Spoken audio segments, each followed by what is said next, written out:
charismatic.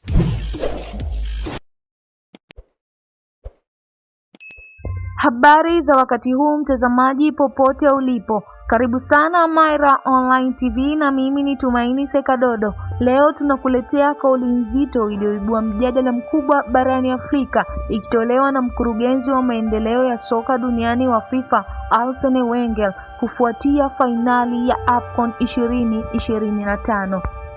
Usisahau kusubscribe, kulike, kushare na kucomment ili uweze kupata updates zetu zote kutoka hapa Maira Online TV.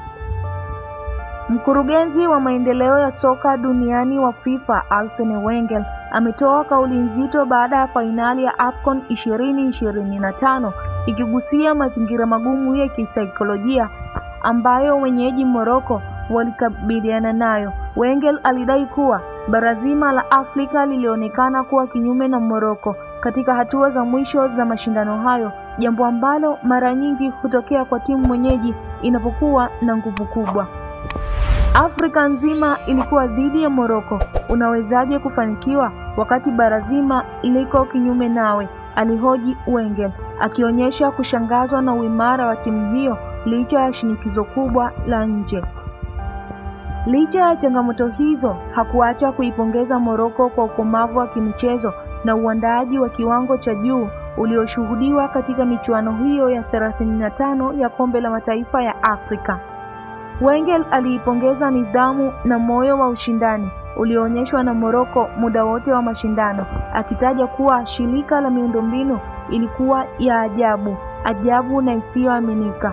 Sifa hizi kutoka kwa Wenger zinazidi kuimarisha hadhi ya Morocco kama taifa linaloweza kuandaa matukio makubwa ya soka ulimwenguni, ikiwa ni maandalizi ya kuelekea Kombe la Dunia 2030. Kauli hii ya Wenger inakuja wakati ambapo mchezo huo wa fainali dhidi ya Senegal ulitawaliwa na hisia kali na migogoro ya uwanjani, hali iliyopelekea rais wa FIFA Gianni Infantino na kocha wa Morocco Walid Regragui kulaani vurugu zilizotokea. Hata hivyo, tathmini ya Wenger inatoa mtazamo tofauti kwa kuthamini ubora wa soka na uwezo wa Morocco kuhimili dhoruba za kisaikolojia.